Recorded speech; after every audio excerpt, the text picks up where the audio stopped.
Alors, bonjour, mon nom est Stéphanie pour cette chronique communautaire de TVC 22. Alors, je suis présentement dans ce temps pluvieux. Nous avons quand même de bonnes nouvelles. Ici à Clarence Creek, nous allons ouvrir bientôt un dépanneur. Alors oui, pour les gens qui pensaient que rien ne se déroulait à Clarence Creek, c'est faux. Alors, pour en parler davantage, j'ai avec moi Monsieur conseiller André Lalonde. Alors, en raison des circonstances un peu pluvieuses, j'ai décidé de recevoir Monsieur Lalonde sous mon parapluie. Alors, Monsieur Lalonde, ça va bien? Ça va très, très bien. Malgré la pluie, c'est une belle journée à Clarence Creek. On doit avouer que le printemps s'en vient assez rapidement, si je ne me trompe pas. Oui, non, la neige à fond très rapidement. Puis là, on a des bonnes nouvelles aussi pour les résidents. Donc, c'est toujours une belle occasion de célébrer, même si on est en dessous d'un parapluie. Le parapluie est jaune, quand Oui, même. Donc, c'est comme s'il y a du soleil. c'est ça. Alors, Monsieur Lalonde, on parle du dépanneur du coin, mais est-ce que vous pouvez nous annoncer s'il y a d'autres choses qui s'en viennent ici à Clarence Creek aussi? Oui, apparemment, il y a un nouveau restaurant qui va s'ouvrir où est-ce que l'ancien marché Pilon était, sur la rue Landry, juste à quelques pas d'ici, justement. Donc, entre le dépanneur du coin et le restaurant qui va ouvrir dans les prochaines semaines, d'après ce que j'ai pu comprendre, c'est des très bonnes nouvelles pour la communauté. On avait perdu, malheureusement, la plupart de nos petites entreprises de ce type-là dans le village depuis quelques années. Donc, on avait perdu ces entreprises-là. On a également perdu la caisse qui était maintenant rendue à Rockland, qui s'est amalgamée avec celle de Rockland. Donc, des petites nouvelles positives comme ça, là, c'est vraiment, vraiment plaisant. Ça va ressembler un peu comme le Clarence Creek dans le temps. Pouvez-vous me parler un petit peu du Clarence Creek dans le temps? Parce que c'était quand même dynamique dans le temps aussi.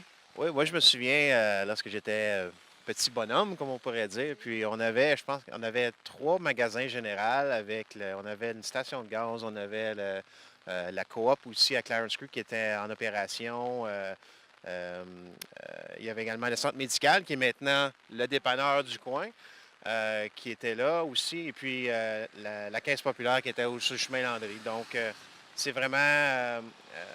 C'est- on avait beaucoup de petits effectifs comme ça, mais là, avec probablement dû aussi avec l'amalgamation avec la ville de Rockland au début des années 2000, ben ça l'a fait que ces commerces-là, je sais que le centre d'accueil fait maintenant partie de l'équipe médicale de Rockland. Donc, ils ont déménagé à Rockland. Et puis, même chose aussi pour la caisse, comme je disais tantôt, qui a rallié ses effectifs dans la succursale de Rockland. Donc, ça nous a affecté ici au village, malheureusement, mais c'est des choses qu'on comprend qui peuvent survenir. L'économie, ça monte, ça descend. Donc, là, on semble avoir des gens qui veulent justement tenter leur chance et puis d'investir dans la communauté. Donc, on espère que les gens du village et des alentours, on parle de Saint-Pascal, Bourget, qui vont passer par Clarence Creek aussi, vont faire un petit arrêt pour voir qu'est-ce qu'il y en a en même temps.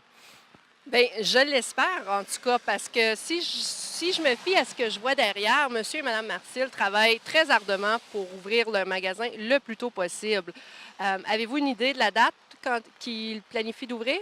J'ai pas la date avec moi. Je viens juste de discuter avec Mme Martial, justement, puis elle espérait le faire cette semaine, mais comme vous avez pu voir, avec il y a des choses qui ne sont pas arrivées encore, des modifications à être faites, mais ça va être super beau. Euh, et puis, il espère également se servir, parce qu'il n'utilise pas la superficie totale présentement. Il espère être en mesure d'ajouter potentiellement un locataire en arrière pour faire d'autres choses. Je ne peux pas parler en leur nom, mais ils ont des idées également pour être capables de maximiser l'espace qui est disponible à eux. Donc, je trouve que c'est des gens très braves, je veux dire, d'investir.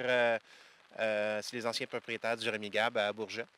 Ah, oui. Donc, eux ont eu ce restaurant-là pendant quelques années, ils ont vendu, puis là, ben là ils veulent aider la communauté Clarence Creek à essayer d'avoir un petit dépanneur qui pourrait être fonctionnel. Donc, je pense que c'est chapeau parce que c'est pas facile de rentrer en affaires, j'en suis conscient. Qu'est-ce que vous pourriez dire à tous ceux qui aimeraient investir ici à Clarence Rockland?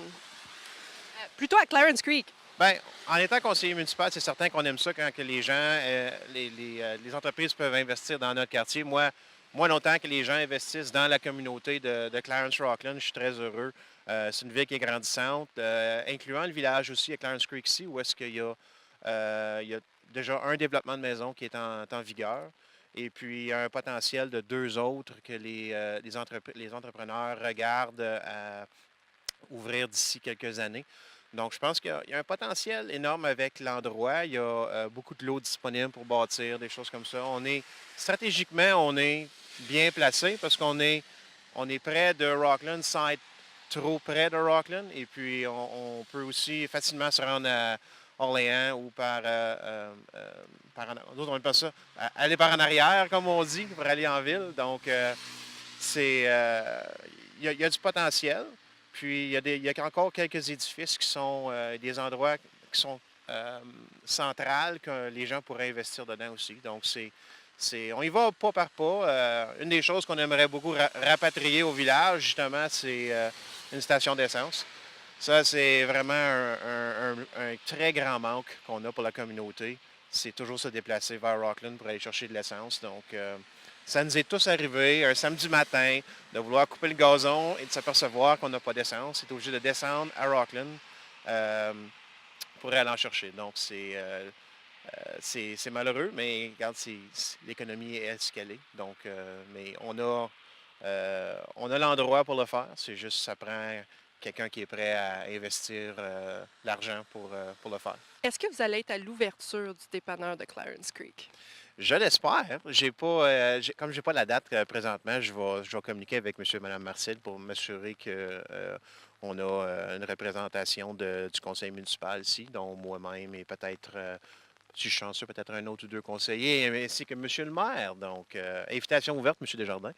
Donc, je vais faire tout en mon possible. À moins qu'il fasse ça une journée que je ne suis pas physiquement ici, je vais être à l'ouverture, oui, c'est définitivement. Alors, ceci conclut cette chronique communautaire sur le dépanneur de Clarence Creek et sur l'essor économique de ce beau petit village. Alors, merci beaucoup et bonne journée.